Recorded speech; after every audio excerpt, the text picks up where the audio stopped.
to talk about something called Meg Coherence Imaging. And you'll see in a bit what Meg or Magnetoencephalography is, and why I've sort of embraced this as a methodology to better understand ASD, and I would say in general to understand neurodevelopmental disorders. And you know, one of the difficulties that we encounter as clinicians and therapists is really sort of making the sort of research, the basic neuroscience research, and clinical practice meet. And often it's really hard to make that happen. And I think having had a career as an occupational therapist and working in brain injury rehab for a decade, and I have a little bit of a different perspective. And I can't say that my data or my research is there yet, but the goal is to get it there. And so maybe you can provide some insights from your experiences about how to do that and how to make this data more meaningful for what you're doing on a day-to-day basis with patients. So what I'm going to do first is I'm just going to provide a general overview of what we currently know about sort of the diagnosis of ASD, because it's rapidly changing, right? So are folks acutely aware of the DSM-5? Maybe, maybe not. So I'm just going to touch on it ever so slightly, because that change in how we currently conceptualize autism spectrum disorders really, I think it impacts the way that we think about the core features and the core symptoms that we're trying to treat. So I wanted to just start with DSM-4 because I actually remember DSM-3, and I think that there was something before DSM-3 that I recall being exposed to. That tells you a little bit about my age. But DSM-4, I thought was, came out in, from what I recall, 1994, and it was a bit of, you know, sort of a problem as far as we had sort of multiple designations for how to define and describe these disorders. And even though the DSM really embraced primarily ASD as a sort of autistic disorder, Asperger's spectrum disorder, there were these other sort of unknown entities, Rhett's childhood disintegrative disorder. I saw one childhood disintegrative disorder in 20 years, and I've never seen a kid with Rhett's. So, you know, so their functional utility became questionable. And my experience clinically, I think most clinicians, was that we ended up with PDD-NOS being the most predominant designation, right? So there was something problematic about this particular diagnosis. And then you had these sort of, you know, other clusters of symptoms or syndromes for which there was lots of overlap, and it was unclear to clinicians what became a primary diagnosis, what became a secondary diagnosis. And one of the common ones was, how many folks are familiar with nonverbal learning disorders? Have you heard of NLD at all? We're actually doing a GrandRounds on it in a few months. Yeah. So it's really just, it's a cognitive profile that was observed in a subset of kids on the spectrum. But it, you know, some people embraced it as a diagnostic entity, and other people saw it as merely another way to describe the features of the disorder, not from a behavioral standpoint, but from a cognitive standpoint, although there were also specific behaviors, for example, social impairment that, you know, sort of clustered with this NLD designation. And then there were these, again, these syndromes like tuberous sclerosis and Fragile X, and so it became sort of an unwieldy mess, and again, people didn't know what was primary, what was secondary, what do we really call this, and so they landed on a new way to conceptualize this, as you all know, which is autism spectrum disorders. So it just becomes a spectrum. And I think, again, clinically and behaviorally, we have problems with how to distinguish these. You know, there was confusion about what's high functioning versus atypical, what's Asperger's.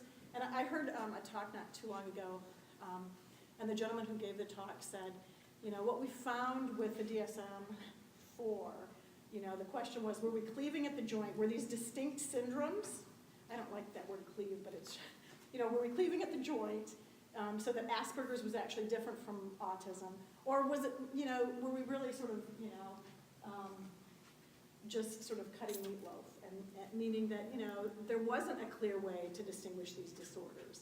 And we also needed to disentangle the sort of educational designation and these medical and genetic disorders. And the new DSM-5 does that, so that you actually have a spectrum disorder, and you can have, you know, a genetic disorder that also gets diagnosed as actually a primary or secondary. And then the whole issue of nonverbal learning disability or educational designations are completely separate. And I bring this up because part of my passion, my work has been to better define these groups, because if they're not well defined and well characterized, then we don't know which symptoms to treat. And we don't have a way to measure improvement in a more precise way. So now we have this, you know, sort of spectrum. And you know, I think it's true that the battle between the lumpers and the splitters, the lumpers have won. I don't know that that's a good thing. I think that it's going to sully and interfere with our ability to really get at the genetics of the disorder. And maybe from a functional standpoint, it doesn't matter, but I think it probably does. And again, I think I already added some of these other points. You can add a severity qualifier now, which is really nice. So you can have mild, moderate, and severe, and I think that's also essential. And you can qualify as having ASD with or without a genetic disorder. So I just wanted to lay that foundation because I think that it's important that everyone, you know, and I know that this crowd does, but I feel like it's important to understand where we've been and where we're going as we try to understand the pathophysiology. So now we just have this sort of this spectrum of disorders, and we don't have these subtypes. So I just listed the criteria, and I think I left off C and D, which have more to do with the severity qualifiers. But the two primary criteria now, right, are social impairment, right, so persistent deficits in social communication and social interaction, which is the sort of the major core feature in my estimation that distinguishes this from every other DSM disorder. And then the other one is obviously this restricted and repetitive patterns of behavior, interests, or activities. And you have to have two of these. So they have to have the same things that they had in DSM-4 except that there's the addition of this hyper or hyporeactivity to sensory input that I think is a really good addition. I know the OTs are probably happy with that, right? I think that you were right all along. It's, you know, better characterizing the disorder allowed people to see this. I think what's illuminating for me is that the communication piece is off there, right? And what does that mean? And I'm going to talk about that, but I think it's really important that we recognize that language impairment is not a required component. And it doesn't mean that they don't have language impairment, but it's not required. And and this particular description, sort of this repetitive behaviors or repetitive patterns of behavior, interests, or activities. I mean, I think about a host of other disorders for which you see this, right? And so for me, again, this particular domain, I don't think is unique to ASD. I think you see this in OCD and other sort of anxiety disorders. And so again, the social element is what really parses ASD apart. And you'll see why I'm hitting on this. So I think, you know, it's been said that ASDs are like plaid. Have you guys heard this before? So, you know, we all know what we mean when we say plaid, but the types are nearly infinite. And so what becomes problematic is if we have plaid, how do we treat it? And do we treat every child the same way? And the answer is no, right? I mean, people who are working with this population know that you have to establish very specific goals for, you know, there aren't sort of aggregate goals. There are individualized goals. And, but the question is there sort of an aggregate or sort of general rule of thumb in terms of something that you should treat that might impact all children? So you go back to the social domain. So if we do social skills training with all kids, will they get better? Treating social skills is a pretty unruly process. And everybody who works with this population recognizes that there are significant problems with maintenance and generalization, right? So you can treat social impairment in a clinical setting, but it doesn't mean that it gets better when they're in the community or with their family or with friends. And so part of my goal has been, is there a way that we can be more precise? Because social I think about this as a macro level behavior. Are there micro behaviors that we should be focusing on to better treat children on the spectrum? And are there micro behaviors that are across these two domains, this atypical repetitive behavior domain and this social domain? And I'm going to give you an analogy. So, when we first started to better understand learning disability, was when we actually identified the core processes that seem to be disrupted at a sort of neuroscience level, at a sort of neuropsychological level. And some of those core features included rapid naming, so how quickly and efficiently can they access verbal information, so can they read fluently, and to be able to read fluently, you have to be able to pull up your visual sort of lexicon or dictionary of words, right? And the other piece that was critical was something called phonological awareness, right? And this is true in ASD as well, right? So sometimes they have really well-developed phonological skills, sometimes they don't. But when we landed on those constructs as being important is when we started to really make significant inroads in terms of treating dyslexia, right? And we knew that the core was frequency, hit those cognitive processes hard, and then frequent and intense intervention. So we know that frequent and intense intervention is already important with ASD, right? I mean, that's the whole premise of sort of behavioral intervention and discrete trials. It's frequent, intense, right? So, but what are the behaviors? And are there behaviors that we can target that would have a general impact on all kids? So that was sort of what has prompted some of my interest, as well as can we not only identify sort of core cognitive processes to target, but can we identify them really, really soon? So prior to age 3, prior to age 2, can we actually identify some of those behaviors between 0 and 12 months of age? And so, I thought a lot about what are the behaviors that we see as being disrupted in kids between 0 and 12 months of age that if we sort of follow that trajectory, it might suggest that they're going to have difficulty with higher order social functioning or atypical and repetitive behaviors. So can I just ask, so what do you guys think about between 0 and 12 months that goes awry with these kids? It's okay to just guess. So one example that's really early is being resistant to being soothed by physical affection. Okay. Hard to measure. But think about, keep going. One thing that I noticed often is skipped developmental steps. So a lot of kids in OT, when I go back and ask, and they say, oh, they walked really fast, they didn't crawl, and that's always a big red flag for me. So go back further. So I think about crawling and walking is sort of upper end, close to 12 months. I want you to go back earlier. Paucity of eye contact. Yes. So eye contact is really, really early, and so is response to name, right? Those two things. So I became really enamored with, if we could identify sort of the downward stream of problems with eye gaze and eye contact, would that give us some leverage in terms of understanding sort of the early pathophysiology? And are those some of the behaviors that core behaviors that we can treat that might impact kids on a more general level? Okay, so are you with me so far? All right, good. So again, I think one of the important things is to look at the early behaviors because we don't measure cognition very well in kids 0 to 12 months, right?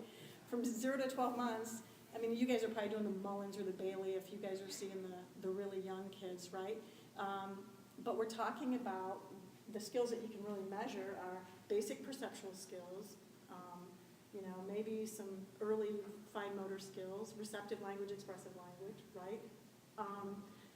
But it's not like we get at least I don't think that we get an IQ. So what I wondered was, you know, all right, if we have these core behavioral features, can we do something better than the ADOS and the ADI? And you know, is there a way that we can reliably measure these? We know that we can reliably measure some of these behaviors in, you know, school-aged kids and adolescents and adults. So I started to look at sort of the cognitive profile, the cognitive phenotype of the older kids, and thinking about how do we make the twain meet between complex thinking skills and early behaviors that we see. And I'm not gonna, I just threw up the Autism Speaks video up here because I think it's a really, really nice way to look at some of those early behaviors. So if you guys go to the Autism Speaks website, there is a glossary or a video glossary that you can go to. And for teaching and instructional purposes, I don't know if you guys have used it before, they're stellar. So that you can really observe some of these early behaviors and think about how does this translate into higher order thinking. So what do we know about the current cognitive domains? And this is really Mohan's thing, so you know, he's going to have to bear with me. So intellectual functioning, it varies, right? I mean, it varies from intellectual disability to very superior. Historically, we used to think that kids on the spectrum, you know, had, you know, this, if they were autistic and poor verbal skills relative to perceptual reasoning skills, if they had Asperger's, we thought that it was just the converse. But then it was like, what about some of these kids with high functioning autism? You know, so the reality is the profile, even though I think some people still embrace it, and I certainly embraced it for a long time, it just doesn't hold. And it doesn't hold when you get to higher level, you know, individuals, folks who are functioning, you know, in the average to above average range. Intellectual or achievement was variable, right? And I have a nice little profile here of sort of a typical achievement profile. And don't worry, you're gonna get sort of the link from my earlier discussion as we go through this. But this is sort of foundational. So what do we know about sensory motor? So there's lots of sensory seeking behaviors and lots of sensory aversion, right? There's both. And in terms of, you know, visual, spatial, and perceptual reasoning skills, they're typically enhanced, right? Isn't that what you guys see? And that's why everybody uses visual supports, and that's why they do so well on block design. We know attention and executive functions are disrupted, and I'm not gonna, this isn't a talk on the neuropsychology of ASD, but we do know that, you know, several aspects of attention, and there are multiple aspects of attention, and I'm gonna focus on joint attention and, you know, visual and auditory attention, how that translates into, you know, higher level thinking skills and behavior. We know those are disrupted. Speech and language from absent to exquisite. If we look at memory, they tend to be, you know, that do really well and have exquisite attention to detail, but often just sort of the gestalt for the big picture. I think what's been fascinating to me over the years is that if you do these tasks where it's sort of a global local, have you guys seen global and local tasks? They'll really hone in on detail, but they'll miss the bigger picture, and I have a couple of global local tasks in here. And then in terms of social cognitive abilities, we're just starting to measure these constructs. Theory of mind is often disrupted. Do you guys know what theory of mind is? Yeah. I mean, this is like a no-brainer. And so they have a hard time sort of appreciating what others might be thinking or feeling and inferring those things. And poor affect recognition. So this is just an example of how academic functioning might be impacted. This is a kid I saw maybe a decade ago, and I gave him, he ended up with a clinical diagnosis. This is just a really quick story, it's fascinating. But I think his profile is going to segue you into sort of this need to better understand these sort of core cognitive disruptions and how they translate into, you know, problems with social functioning and academic functioning and the things that I just described. This is a little boy who was 8 years old. oh no, he was 11, excuse me, he was 11 years old, and he was in like the 4th grade, I think, in the Detroit Public Schools. And they were flabbergasted that he all of a sudden just fell off the map. He was doing really well all the way up to 4th grade, right? And then he tanked. And really, it's because, you know, from kindergarten to 3rd grade, we're learning to read and write, and then when you hit like 3rd or 4th grade, it's no longer learning to read and write, it's reading to learn, right? And so he couldn't make that transition because he was really darn good at recognizing and memorizing words and letters, but he didn't understand the context. And so this is a great, you know, here's a guy who actually was a mainstream classroom, but he's got mild MR, right? Mild MR, but look at his, you know, his spelling and reading. Even though his, and you guys are you guys familiar with standard scores? Yeah. So, I mean, he's exquisite, right? So, I think this is a fascinating example of what we really don't understand in these kids, right? Why in God's name would they have mild MR, but these really exquisite skills in being able to recognize letters and words and numbers in some cases, right? I mean, so this is sort of the standard hyperlexia, hypergraphia. And do you guys see this? Yeah, fascinating, right? So don't you understand why? Do you feel like you have any idea why? Does anyone have an idea why this happens? Because we see it all the time, right? Parents will tell you my kid knew their alphabet at 2. You know, they could recognize letters at 2. And again, so for me, I was like, all right, can we capitalize on this, right? There's an islet of ability here, there's a skill, but there's also a deficit. So can, you know, this sort of exquisite attention to some aspects of learning inform us about pathophysiology in a way that will guide us in terms of treatment? So, I mean, obviously I have lots of questions, and I've had questions for decades. But, so one of the things that we know is that, I said, they tend to have exquisite perceptual skills, right? In most cases. Do you see this, Mohan? Mm-hmm. Yeah, they have exquisite perceptual skills. And the reality is we sort of have to step back and say, you know, what is perception? And I just have an example up here of like visual perception. But, you know, perception is also auditory. It's also tactile, right? We perceive with all of our senses. And these kids also perceive exquisitely in many cases with their senses, right? I mean, that's why we have some kids have hyperacusis or sensory seeking behaviors, right? There's something that's gone awry with that basic sensory system. But it also translates into differences in basic visual processing. And so this is, I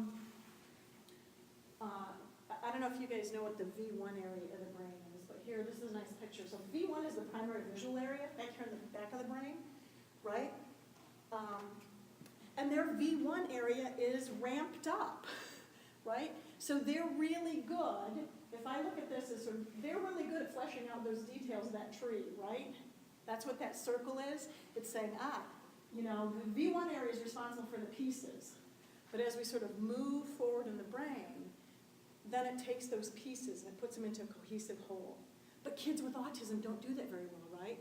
They focus on the pieces, whether it's the pieces of the car or the pieces of speech, right? So they have scripted speech and they learn, you know, these itty-bitty scripts, but they never really engage in appropriate discourse or understand the gestalt of discourse, right? They focus on letters at the expense of text and understanding text. Reading comprehension is compromised, right? So they have this really ramped up basic sensory system. And they do really well. So if you do these global local tasks, they do really well with appreciating local detail, but missing the gestalt or global, right? So I just put this in here because if you think about how the brain's organized, you know, we have primary visual, primary auditory, primary somatosensory. And when the brain's developing, it sort of unfolds. I think about it like a blooming flower, right? So these basic sensory areas are developed, and then information is propagated to secondary and tertiary areas. So you start with, I hear a sound, I hear a tone, or I see a bit of detail. That tone goes to words, goes to more complex language. And if it was visual, it's again, from simple visual input to more complex visual input. And so one of the things that's been sort of, I guess a couple of the cognitive theories that have been brought forward is this weak central coherence theory. You guys have heard this, yes or no? So weak central coherence is one of the most important cognitive theories for understanding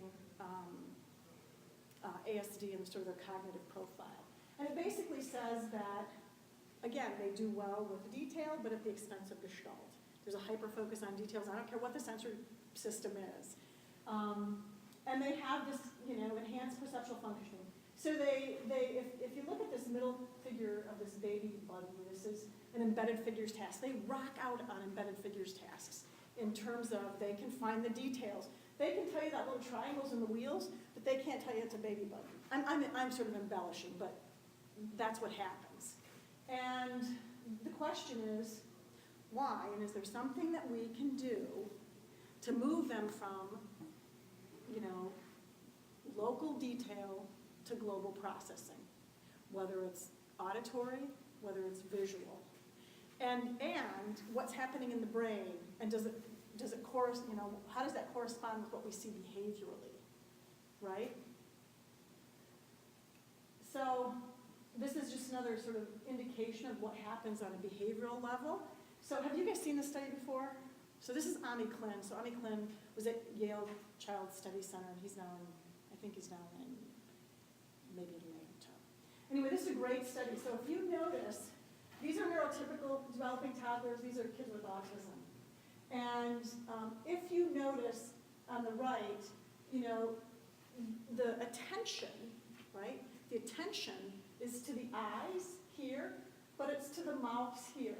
And in fact, he's done more complex work where he's used eye tracking to look at what are they attending to. If we just focus on the sort of the visual processing system, we don't talk about auditory or tactile. If we just focus on visual, what do?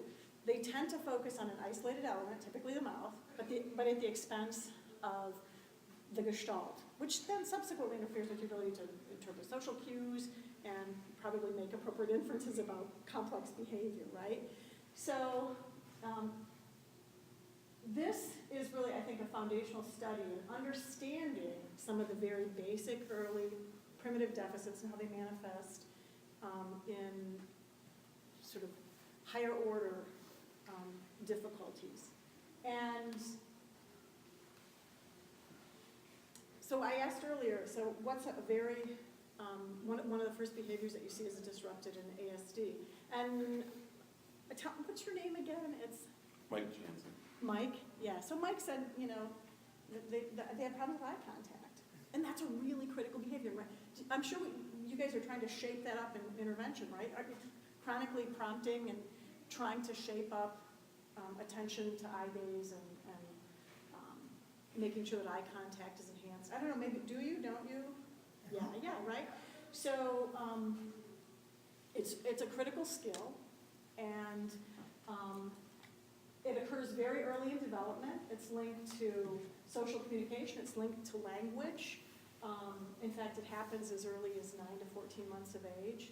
So it seems like a critical behavior that you'd want to target early on. And the question is, what will happen if you target that early on? What will happen with the downstream functions like social communication? This eye gaze is like gesture. It's a way to non-verbally communicate with folks. And if you think about what are the regions of the brain that sort of underlie this process? It's a really complex network. It's a network that has both a posterior system and an anterior system. And I'm just taking visual attention and visual perception, but we could do the same thing with communication or tactile processing and talk about what's the complex network and what's sort of the cascade and disruption that occurs. Can we measure it through imaging? And then what can we do to intervene? And so, if you think about something like joint attention, there is a posterior attentional system back here in the parietal cortex that has sort of intimate connections with prefrontal cortical regions. And that's really the system that's critical for response to joint attention. So if you're trying to get someone to look at you or attend to something that you're looking at out here, you're really engaging these posterior regions, right? If you're trying to get someone to initiate joint attention, which is the hardest of the two, you're really asking them to engage these prefrontal cortical areas. And I'm sort of simplifying this as an anterior-posterior system today, but the reality is it's a highly integrated system.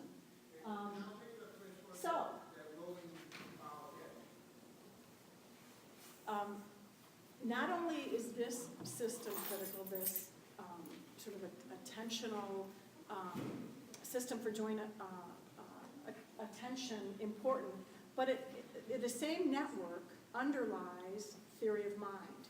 So if we look at brain regions that underlie theory of mind and complex social processing, we're talking about these posterior parietal regions and their intimate connections with frontal regions. And what happens then if you sever those connections between posterior and anterior systems? Do you get the behaviors that we see in these kids? If there's not communication between the posterior part of the brain and the anterior part of the brain, if there's not communication between basic sensory systems and higher order brain regions, is it possible that we get the behaviors that we see in kids? I'm going to just scoot forward. Again, this is sort of the complex system for social processing. And because basic visual attention, as well as complex language abilities, are all essential and sort of foundational for complex social skills, it's important to recognize the complexity of the network. If you disrupt one of the basic processes, what happens to the more complex process? So one of the major theories that's been put forth about what's happening in autism spectrum disorders in terms of the pathophysiology is that there's in fact a disconnection, a disruption between these anterior and posterior systems. This posterior attentional system with this anterior attentional system. These basic sensory systems from higher order cognitive systems. And one of those is by this gentleman, his name is Belmont. And Belmont was the first to say, you know what, we have ramped up connectivity in these posterior regions, but at the expense of connectivity with anterior systems. And I heard a speaker one time that suggested, it's sort of like you have lots of connections between LA and Philadelphia, but nothing going from New York to Philadelphia, but nothing's happening from New York to LA. And if you don't have that kind of communication, then how does that impact behavior? So we used a tool called Magnetoencephalography to start to explore these questions. And magnetoencephalography is essentially, it's like a ramped up EEG, so it measures the magnetic fields in the brain. And so when a neuron fires, that neuron not only sends an electrical charge, but there's like a magnetic field that occurs as a result of that electrical charge. And the neurons in the brain then sort of oscillate at different frequencies. So there's slow oscillation, and there's really fast oscillation. And they have to oscillate at the same frequencies between the front and the back of the brain, or those connections aren't made. So if you have fast oscillations back here and slow oscillations back here, they don't communicate. So you have to have slow and slow, or fast and fast. And so, again, Meg will detect these discrete magnetic fields. There's a superconductor that we see this large machine, or this thing that looks like Marge Simpson's, if she's getting her hair done. That's a superconductor that takes these really discrete magnetic fields, it sends it forward, amplifies it, and then we measure those fields and where there's high frequency and low frequency activity in what regions. And we can do that while having someone engage in a task. And we had our subjects engage in just simple passive viewing of gaze, both direct gaze and averted gaze, right? So basic attentional, sort of looking at basic attentional shifting. And again, I don't care whether it's language shifting, or it's tactile shifting, or it's visual shifting. We started with visual shifting because we thought that it might be a core foundational area of disruption. And we looked at these different frequencies, both high frequency gamma and low frequency alpha, theta, and delta, but also sort of this middle range frequency. And different frequencies, these neurons oscillate at different frequencies, are important for different kinds of functions. So fast gamma activity is important for high order cognition. And it's been implicated in sort of these short range connections that occur between really close brain regions. The long range connections are these sort of middle frequency oscillations. And then we have these sort of slow wave frequencies that are often noted in children with central nervous system disruptions, whether it's epilepsy or brain injury. And so this is, again, a nice look at gammas involved in problem solving. These lower frequency oscillations occur sometimes when you're sleeping, right? So we had our kiddos. We had 10 with ASD and 8 age-matched controls, and we had folks who were 9 up to 20 years of age, and their diagnosis was confirmed with ADOS or ADI. They had to be at least a below average intellect. So we had pretty good inclusion-exclusion criteria. And one of the things that we found is that when we had them view people just, let me show you this. So what they saw was this young man's face, and then the next screen was either the gaze continued direct or the gaze shifted. And they had to follow those shifts in attention to some peripheral stimuli, like another face or a word or just a little target. And they just push a button if, in fact, the eyes were looking at something. But we parsed out just what happens if you passively view shifts, visual sort of attentional shifts in gaze. And what we found is that with our ASD kiddos, they ended up, higher coherence means that there's sort of crosstalk between different regions. So, and so the neurotypicals are on the left, the ASD folks are on the right. And higher coherence in the ASD population was occurring when the two sides of the brain were talking to each other, but it was mostly slow wave activity, which is what you often see in epilepsy. I think the more interesting image is this one. So what we did was we looked at, there were 1,431 connections between the brain regions that we measured. So we took every single brain region, we measured it compared to every other brain region, sort of on this 54 by 54 matrix, starting with frontal regions, to temporal regions, to parietal regions, to occipital regions. And we did through these complex data reduction methods, we looked at what are the region-to-region connections that separate the two groups the best. And then we just looked at sheer frequency of sort of communication between those regions. And when kids and young adults were viewing shifts in visual attention or visual gaze, neurotypicals typically used prefrontal cortical regions. So those sort of higher order regions of thinking and cognition. The ASD folks almost exclusively used posterior regions. And not only did they use posterior regions, but they used sort of low, again, these low frequency oscillatory, I should say, low-frequency oscillatory activity is what sort of underlies the actual cognitive process. So what does that mean? It means that they're relying on, again, sort of basic sensory processing regions. They're relying on more primitive processing regions, and there's not communication with those sort of anterior regions. There's that disconnect that Belmont talked about as occurring is exactly what we found. Is that there's a disconnection between the sort of basic sensory processing. If you do something as fundamental as looking at shifts, their ability to shift their eye gaze when prompted by another character.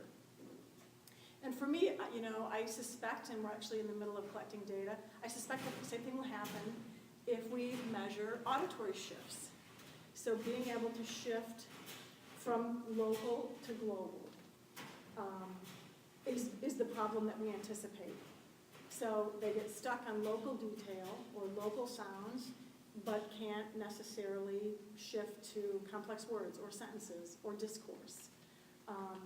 They get stuck, again, visually on letters, but they can't then shift to the meaning of, words. Or they might be able to encode a word, but they can't really understand sentences, whether it's auditory or visual,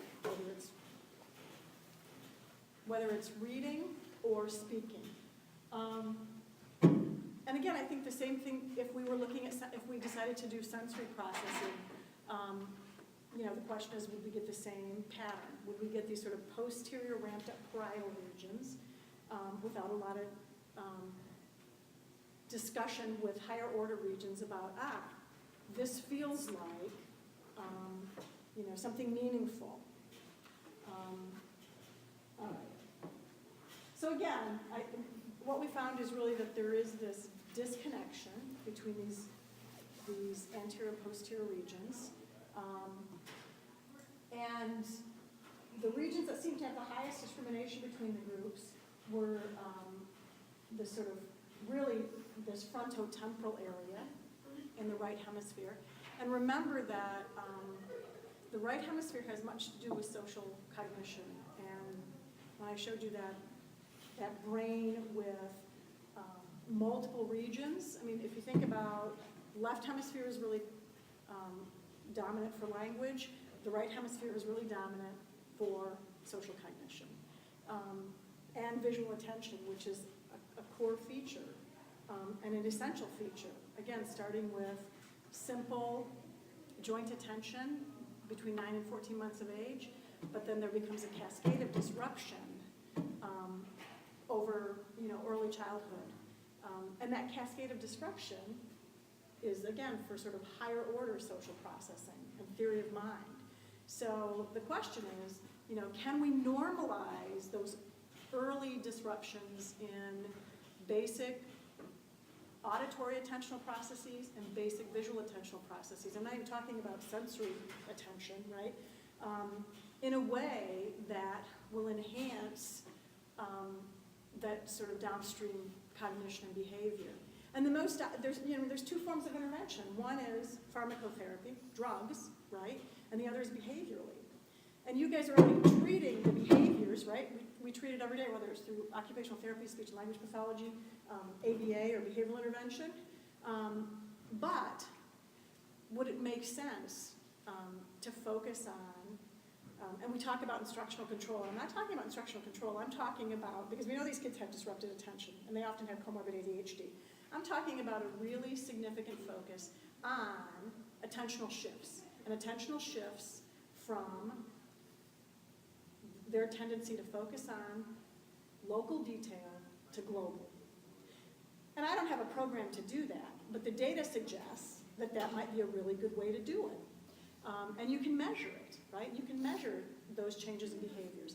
If for medication, it might be maybe all of these kids, even though they don't have seizures, but they have a lot of slow wave activity going on, maybe they'd all benefit from a low dose of an anti-epileptic drug, right? Would that normalize things? And if we gave it to them prophylactically early on, would that normalize things later? I don't know the answer to that.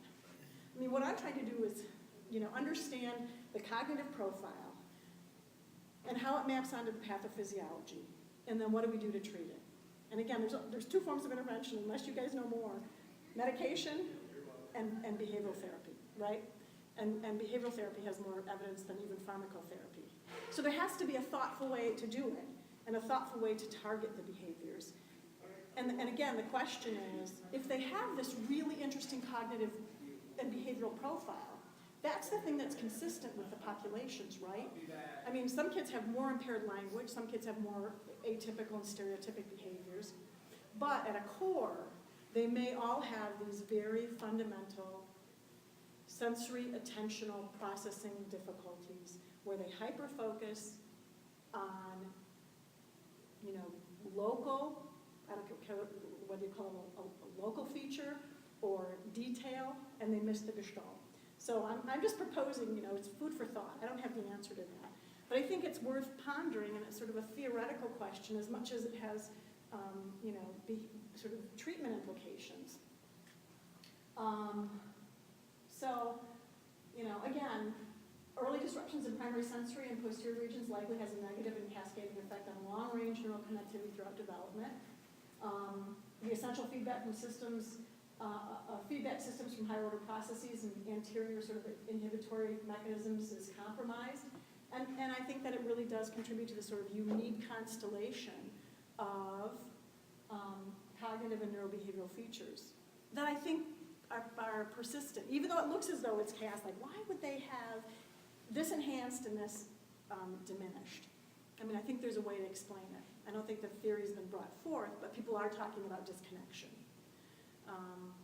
So I know that was like a mouthful, and I know that this is not your area, and I really did try to give you a little bit of like sort of cognition and behavior and how it maps into neuroscience. I know that it was kind of hard to do that.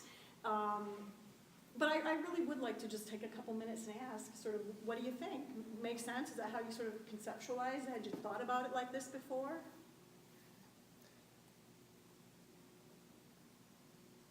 I think that there's a lot of pieces that may kind of fit with things that we've struggled to understand. Like, I think we've all had conversations, for instance, about things like why certain kinds of sensory integration modalities seem to make a lot of conceptual sense for kids with autism, but then they don't work frequently, or they make the problems worse. That's potentially consistent with this, because if you have to understand what it is that's actually happening in the brain with sensory integration, but if it is integrating senses, then it may be integrating these posterior connections that are already over-integrated, and not creating posterior-anterior connections that you need. Right. And the other thing is it may be that, the kid who tends to have more atypical and stereotypic speech, for example, right? Maybe their sort of primary problem with attentional shifting isn't, maybe they have more superior temporal disruption, right, than those who become hyper-focused on, wheels of the truck. I think that the disruption is pervasive in these sort of sensory processing issues. But it may be that what's different is the degree of disruption in the respective regions. So, right, some kids, I have lots of kids that are major sensory seekers or have major sensory aversions, but they don't have scripted language, right? Or they have really exquisite block design and they can do, these figure ground tasks super duper well, but they don't have sensory seeking or sensory aversion, right? So, there may be the benefit of thinking, again, I'm sort of, parsing the brain. The benefit of thinking about it with this model is that there may in fact be subtypes, right? But we may have been cutting them in the wrong way. And it may be that maybe we should be thinking about cutting them by sensory and attentional systems instead of by Asperger's and autism. I think there was some attempt, but it didn't fit, right?